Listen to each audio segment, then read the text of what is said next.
뜻이다. 주님의 말씀입니다. 그리스도님 찬미합니다. 찬미 예수님 반갑습니다. 어제 저녁에 뵙고 또 뵙네요. 너무 자주 뵙는 게 아닌가 싶은 생각을 잠깐 하게 되네요.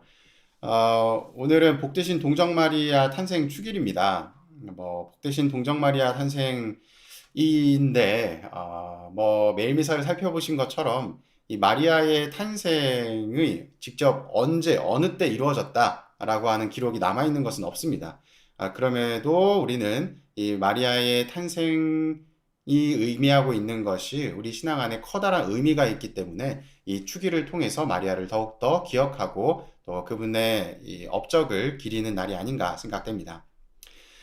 오늘 마리아 탄생 축일이지만 독서와 복음의 내용을 살펴보면 마리아보다는 사실 이 요셉에게 좀 주제를 두고 싶은데 그 이유는 강론을 좀 쭉 진행하면서 말씀드리도록 하겠습니다.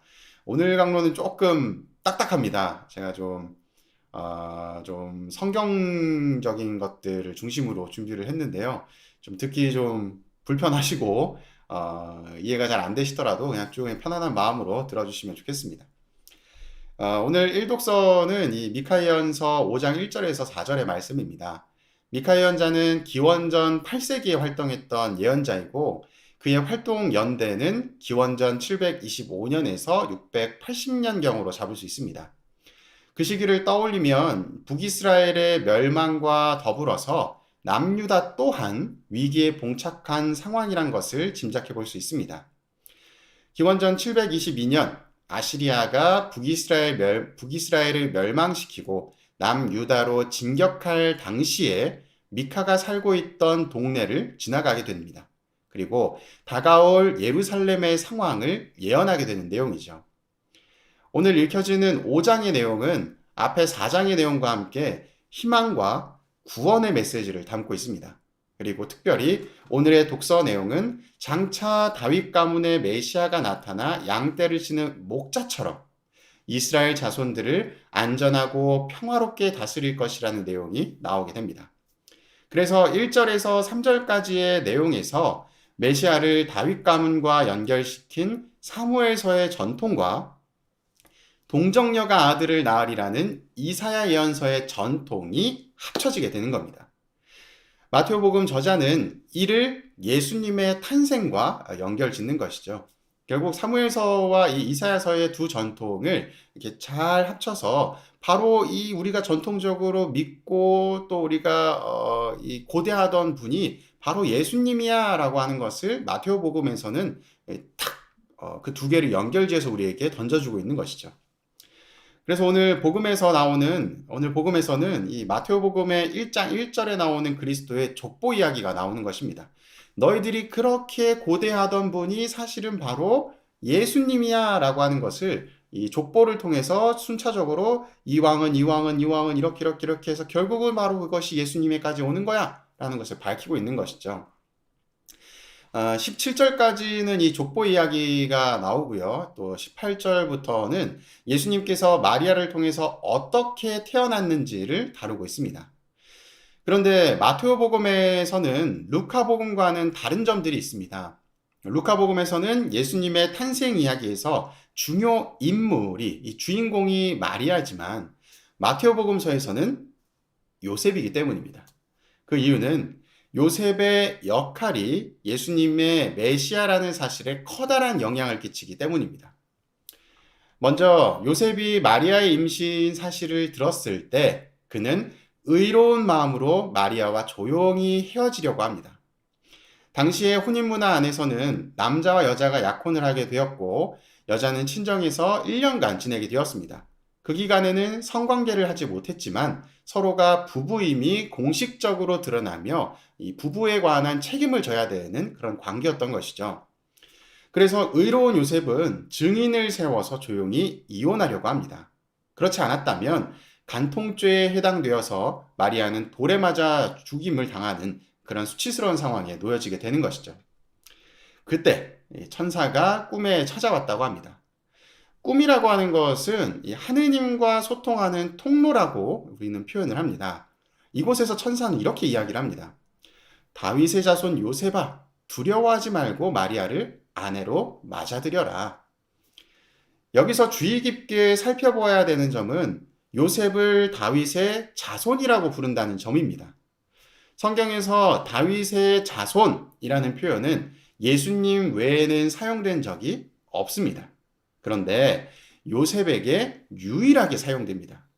또한 두려워하지 말고 라는 말을 사용을 하는데 이것은 겁에 질려서 어찌 해야 될지 모르는 감정을 표현한 것이 아니라 혼인 이전에 잉태한 마리아를 아내로 맞이하기를 꺼리지 말라는 이 당부의 표현입니다.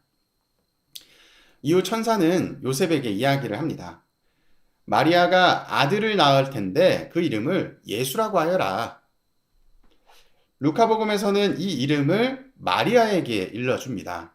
그러나 마테오복음에서는 누구에게? 요셉에게 일러줍니다.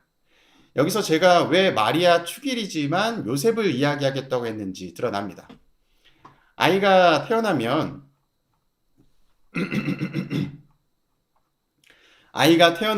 이 여드레 만에 할례를 베풀고 명명식을 하게 돼요. 이 명명식이라는 건 이름을 짓는 겁니다. 이 이름을 짓는 행위는 전통적으로 아버지가 그 아이를 자신의 아들로 받아들인다는 사실을 공개적으로 선포하는 것이었어요. 그래서 이름에는 성격과 운명이 연결되어진다고 여겨서 매우 중시했고 친지들이 다 모여서 그 자리에서 그 명명식을 하는 자리에서 이름을 수여받는 것을 굉장히 축하하곤 했습니다. 즉 예수님을 다윗 가문의 자손인 요셉이 자신의 혈통으로 받아들인다는 의미가 오늘 복음에 담겨 있는 것이죠. 이것이 중요한 이유는 마태복음 1장 1절에서부터 나오는 예수님의 족보를 살펴봐야 됩니다. 예수님의 족보는 14대를 세 부분으로 나뉘어서 표현해 놓고 있습니다. 이 부분을 연도를 따라가면서 나이가 어떻게 되었는지 일일이 따지는 것은 사실 크게 의미가 없습니다. 예수님의 족보는 예수님께서 전통성이 있는 분으로 예언되어 있는 그 메시아라는 사실을 밝혀주기 위함입니다. 그래서 다윗 가문의 요셉이 예수님을 받아들이는 부분이 중요해지는 겁니다. 봐라, 이렇게 우리가 알고 있었던 역대의 임금들 있지? 그 임금들의 자손이 결국 누구냐? 바로 요셉이야. 근데 그 요셉에게서 태어난 분이 바로 예수님이야.